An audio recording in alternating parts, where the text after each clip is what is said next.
Oui, bonjour à tous mes amis. Les forces armées ukrainiennes ont abandonné le front.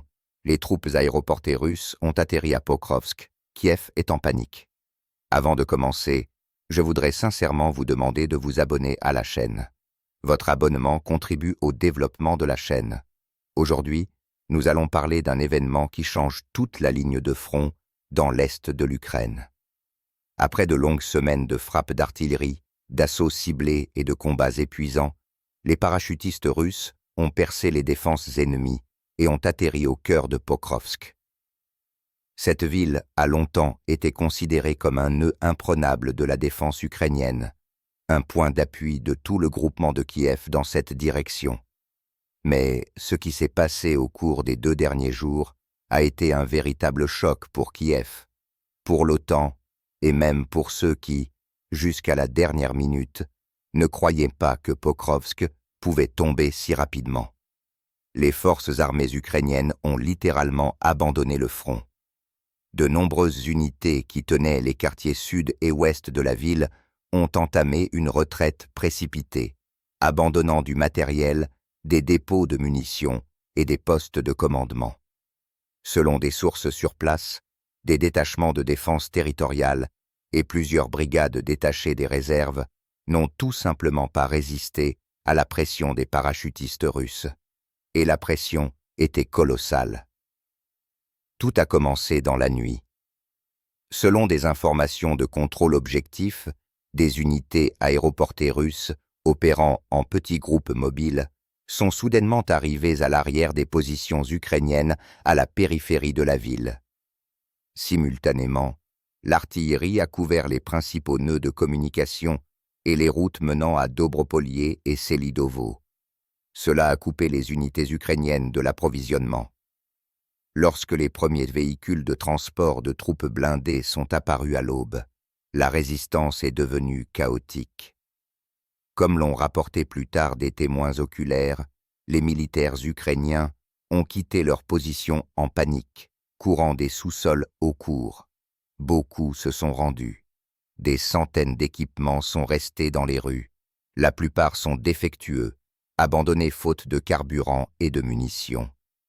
Et à la périphérie nord de la ville, des unités de défense aérienne russes sont déjà à l'œuvre. De nombreuses vidéos confirmant cela montrent des interceptions de drones ukrainiens qui tentaient d'attaquer la zone de la gare.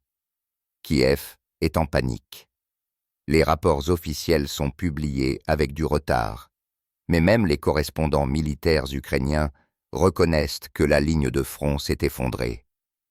L'arc défensif qui passait de Krasnoarmeïsk à Ouspinovka n'existe plus.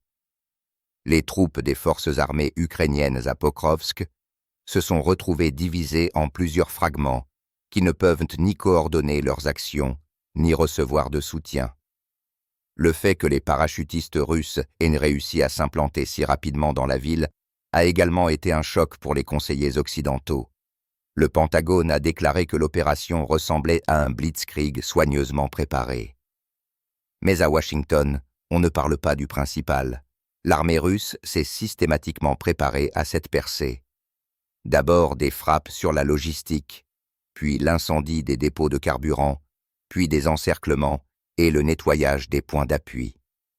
Et seulement après cela, une avancée éclair des troupes aéroportées vers le centre de la ville. Sur les images publiées par des drones, on peut voir des panaches de fumée s'élever au-dessus de Pokrovsk à partir du matériel détruit. Le long des rues Dobropolskaya et Chosseïnaya, des dizaines de véhicules blindés ont été abandonnés par leurs équipages, et le drapeau russe flotte déjà au-dessus du bâtiment de l'administration. Des opérations de nettoyage se poursuivent à la périphérie est. Pourquoi est-ce si important? Parce que Pokrovsk n'est pas seulement une ville, c'est le centre logistique de tout le groupement ukrainien dans le Donbass. Les chemins de fer s'y rejoignent, assurant l'approvisionnement de Konstantinovka, Mirnograd et Toretsk. La perte de Pokrovsk signifie que toutes ces directions sont menacées. Et maintenant, c'est la Russie qui dicte le rythme de l'offensive. Regardez comment les événements se déroulent de manière synchrone. Au moment où Pokrovsk est presque entièrement passé sous le contrôle des troupes aéroportées, une avancée des unités russes a commencé sur le flanc nord, près de Seversk, qui ont pris le contrôle de l'autoroute Khvanovke. Ainsi, la ligne de front se referme et les troupes ukrainiennes se retrouvent dans un sac opérationnel. Kiev le comprend parfaitement. L'état-major s'est réuni en urgence dans la soirée. Zelensky a contacté d'urgence le commandant du groupement Khortytsa et a exigé de tenir au moins la partie centrale de la ville. Mais il n'y a plus rien à tenir. Les unités de la 53e brigade mécanisée sont presque entièrement détruites. La 68e brigade d'infanterie est mise en déroute. Les restes tentent de sortir par la périphérie nord. Face à la catastrophe, la propagande ukrainienne invente frénétiquement des versions. Au début, ils ont dit qu'il s'agissait d'un regroupement partiel, puis que la ville était sous contrôle, mais que des combats étaient en cours. Maintenant, ils se taisent complètement. Et plus le silence est grand, plus la carte parle fort. Et sur la carte, il est déjà clair. Pokrovsk est sous contrôle russe. Les analystes américains commentent nerveusement ce qui se passe. Certains disent que les forces armées ukrainiennes sont surchargées dans d'autres secteurs du front et n'ont pas pu tenir la ville. D'autres accusent l'Occident de lenteur dans les livraisons. Mais la vérité est simple. L'armée de Kiev s'essouffle, le moral baisse. Dans certaines unités, les désertions atteignent des niveaux critiques. Les gens ne veulent pas mourir pour une ville que tous considèrent déjà comme perdue. Les parachutistes russes agissent de manière coordonnée et froide. Ils n'aspirent pas à des victoires spectaculaires. Ils prennent ce dont ils ont besoin de manière méthodique et précise. Leur tactique est la surprise, la vitesse, la suppression. C'est pourquoi les forces armées ukrainiennes n'ont pas le temps de réagir. Contrairement au combat de l'été dernier, tout se fait différemment maintenant. Ce ne sont pas des attaques chaotiques, mais une opération chirurgicale. Dans certaines directions, les unités ukrainiennes ont même tenté de contre-attaquer, mais se sont heurtées à un feu nourri de mortiers et de systèmes anti-chars. Les rassemblements de véhicules blindés sont détruits par des frappes précises de drones FPV. Les éclaireurs russes travaillent presque sans arrêt, mettant à jour les coordonnées des cibles en temps réel. C'est pourquoi les experts occidentaux comparent déjà ce qui se passe au moment de la percée près d'Artyomovsk. Là aussi, personne ne croyait que la ville tomberait. Mais la chute s'est produite et a effondré toute la ligne de défense sur plusieurs dizaines de kilomètres. Nous voyons la même chose maintenant. Pokrovsk devient un point de rupture de toute l'opération. Que va-t-il se passer ensuite? Très probablement, l'avancée vers Dobropolier et Mirnograd se poursuivra. Ces villes sont déjà effectivement à portée de l'artillerie, et ensuite, la voie s'ouvre vers Konstantinovka et Droutchkovka. Là aussi, c'est la panique. Des sources locales rapportent que les états-majors et les entrepôts ont commencé à être évacués de Konstantinovka. Mais la principale intrigue est à venir. Pokrovsk est un signal. Un signal que l'Ukraine n'est plus en mesure de tenir le front sans l'intervention directe de l'OTAN. C'est ce que Washington craint le plus. Car si la Russie perce les défenses également sur le flanc sud, Kiev perdra sa profondeur stratégique et ses possibilités de manœuvre. La chute de Pokrovsk n'est pas seulement un nouveau succès sur la carte, c'est une rupture psychologique. Toute la stratégie occidentale d'endiguement s'effondre sous nos yeux. Ce qui était censé montrer la résistance de l'Ukraine s'est transformé en un symbole d'impuissance. Et c'est là que ça devient intéressant. La Russie n'a pratiquement pas utilisé de réserve. La majeure partie des forces reste en attente, et cela signifie que le front continuera à se développer et que le rythme ne pourra qu'augmenter. Kiev se prépare au pire. De nouvelles mesures de mobilisation, des tentatives de maintenir la ligne le long de la rivière Kazhenitorai sont discutées en panique. Mais même les conseillers occidentaux reconnaissent que la Russie à l'initiative stratégique, et si les événements évoluent à la même vitesse, dans quelques semaines, les nœuds clés du Donbass seront sous le contrôle total de l'armée russe. Alors, qui a surpassé qui à ce stade? L'Occident, qui a investi des milliards dans la défense, ou la Russie, qui brise systématiquement le système de l'ennemi, étape par étape? La réponse devient évidente, et pourtant la question reste ouverte. Où s'arrêtera ce front? Car si le rythme ne ralentit pas, la ligne se déplacera bien au-delà des frontières actuelles. L'Ukraine ne peut plus attaquer, elle ne fait que se défendre, tandis que la Russie, au contraire, agit de manière proactive et confiante. Ainsi, le débarquement d'aujourd'hui des parachutistes à Pokrovsk n'est pas seulement une opération locale, c'est un jalon. C'est le moment où une partie prend définitivement le contrôle de l'agenda stratégique.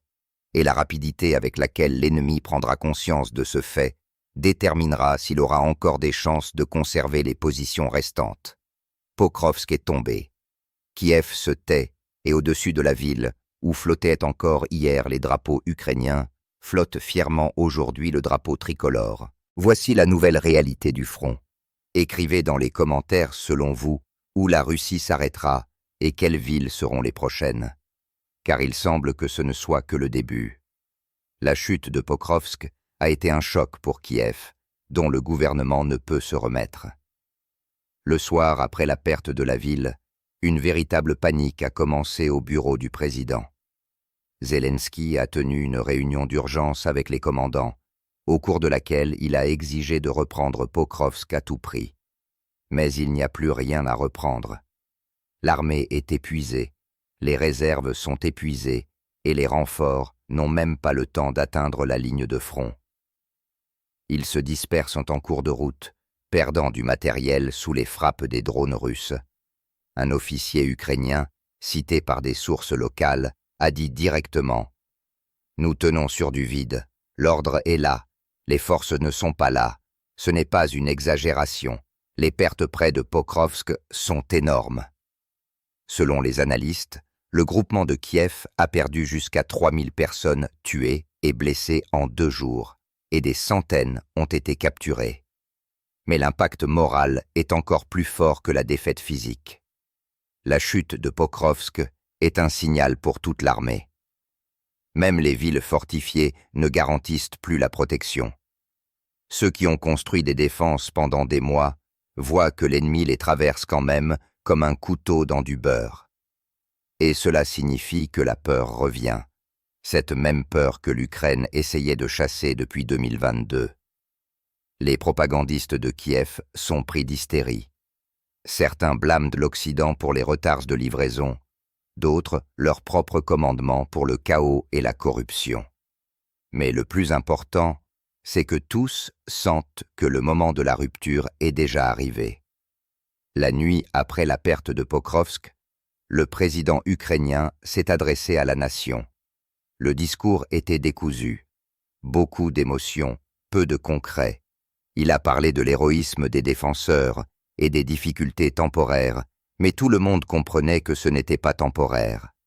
C'est le début de la fin de la ligne qui a empêché les troupes russes d'atteindre Konstantinovka pendant des années. Pendant ce temps, à l'état-major du groupement russe, ils agissent de manière claire et sans agitation. Les troupes se consolident à la périphérie. Les unités du génie équipent des positions de tir, les sapeurs ratissent les rues. L'aviation travaille au-dessus de la ville, supprimant les derniers points de résistance. Et tout cela sous le couvert des parachutistes, qui sont déjà passés au nettoyage des quartiers ouest. Le commandement russe se tait. Pas de déclarations tonitruantes, pas de vantardises inutiles, seulement de courts rapports. Pokrovsk est pris sous contrôle.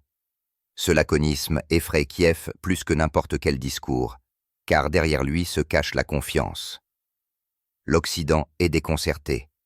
L'OTAN convoque d'urgence des consultations à huis clos. La Pologne exige de renforcer le flanc oriental. L'Allemagne propose de nouvelles sanctions, mais tout le monde comprend que les sanctions n'arrêtent pas les chars, et les livraisons dont se vante Bruxelles n'ont même pas le temps d'atteindre le front. Les analystes américains parlent ouvertement de l'échec de la stratégie d'épuisement de la Russie. Les journaux écrivent que Moscou a résisté à la pression et dicte maintenant le rythme. Même à la Maison-Blanche, ils reconnaissent que la situation sur le front échappe à tout contrôle, mais il est trop tard pour la changer. Tout cela s'ajoute au chaos croissant à l'intérieur de l'Ukraine. Une lutte pour le pouvoir commence à Kiev. Les commandants s'accusent mutuellement. Les politiciens recherchent des coupables. Le conflit entre Zelensky et les dirigeants militaires s'aggrave de jour en jour. Les généraux exigent des concessions de sa part afin de préserver l'armée. Mais le président répond par un refus. Pour lui, toute reconnaissance de défaite est une condamnation politique. On le sent sur le front. Les soldats ne reçoivent pas d'ordre clair. Certaines unités se retirent, d'autres restent sans soutien et sont encerclées. Des négociations désespérées résonnent dans les ondes. Demande d'artillerie, silence, pas de réponse. Et dans ce silence se décide le sort de bataillons entiers. Et pendant ce temps, la Russie accélère le rythme. Après s'être consolidée à Pokrovsk, des colonnes de matériel se sont mises en mouvement vers Dobropolye. Une activité est également observée en direction de Mirnograd. Ces villes sont maintenant en zone de menace directe. L'artillerie travaille presque sans pause, détruisant les positions des entrepôts. Selon des sources ouvertes, des détachements avancés des forces russes ont déjà été aperçus le long de l'autoroute Pokrovsk-Konstantinovka. Ils dégagent la route, nettoyant les points d'appui ennemis. Konstantinovka devient la prochaine cible. C'est ce que montrent à la fois la direction des frappes et la logique de l'opération. Si l'armée russe s'y implante, tout le système de défense ukrainien dans le Donbass s'effondrera définitivement. Car c'est à Konstantinovka que se trouvait le principal nœud logistique d'approvisionnement. Entrepôts, bases de réparation, hôpitaux, centres de communication. La perte de ce nœud rendra impossible la tenue de Chassov Yar et Druzhkovka. Les militaires ukrainiens le comprennent. En urgence, ils minent les ponts et les routes, font sauter les aiguillages de chemin de fer afin de retarder l'avancée. Mais tout cela semble déjà désespéré. L'armée russe ne se précipite pas. Elle se déplace méthodiquement, comme si elle dessinait une carte du futur front. De jour en jour, de plus en plus de localités passent sous contrôle. Dans certains endroits, la partie ukrainienne se retire d'elle-même, sans engager le combat. Dans le contexte de ces événements, les négociations au sein de l'OTAN se sont intensifiées. La Grande-Bretagne propose d'instaurer une zone de contrôle le long des frontières occidentales de l'Ukraine afin d'empêcher toute avancée ultérieure. Mais cela ressemble déjà à une tentative de sauver au moins quelque chose d'un effondrement total. Les conseillers américains conseillent à Kiev de se concentrer sur le maintien de la ligne du Dniepr. Et c'est en fait la reconnaissance que l'Est est perdu. Et que fait Moscou? Paradoxalement, il n'y a pas de déclaration tonitruante, seulement un travail discret. Le ministre de la Défense a brièvement informé le président de la stabilisation de la situation et de l'avancée selon le plan. Cette phrase est devenue un ton nerveux pour l'Occident, car si tout se passe comme prévu pour la Russie, alors des opérations encore plus importantes sont à venir. La panique règne sur les chaînes Telegram ukrainiennes. Les utilisateurs écrivent que les autorités nous trompent. Il n'y a plus de ville. Les gens ont été abandonnés. Et ce n'est plus de la propagande, mais une réalité qu'il est impossible de cacher. Les observateurs notent une forte baisse de la discipline dans les troupes des forces armées ukrainiennes. Beaucoup quittent simplement leur position. Les commandants signalent l'absence de personnel. Des mutineries ont commencé dans certaines unités.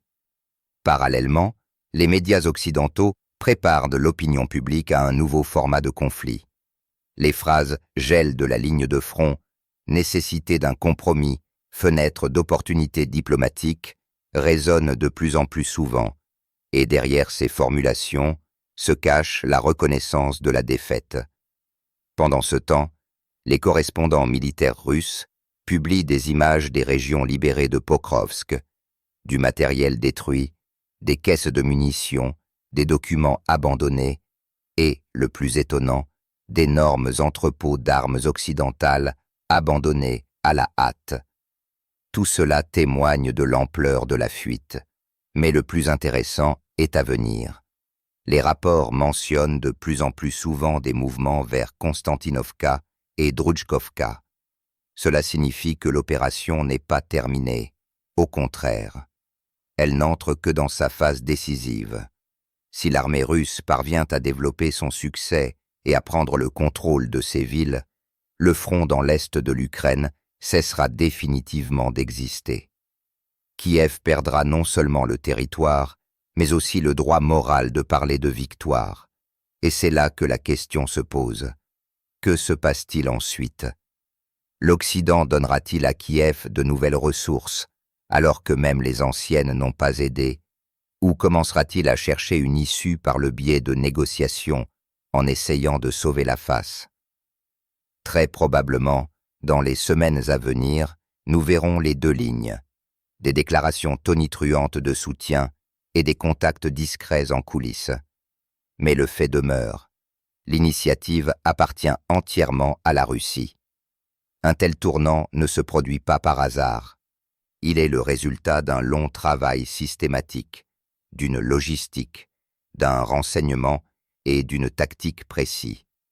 Et, comme le montre l'histoire, lorsque cette machine prend de la vitesse, il est impossible de l'arrêter. Alors disons-le clairement, le front craque, et il ne craque pas en faveur de Kiev.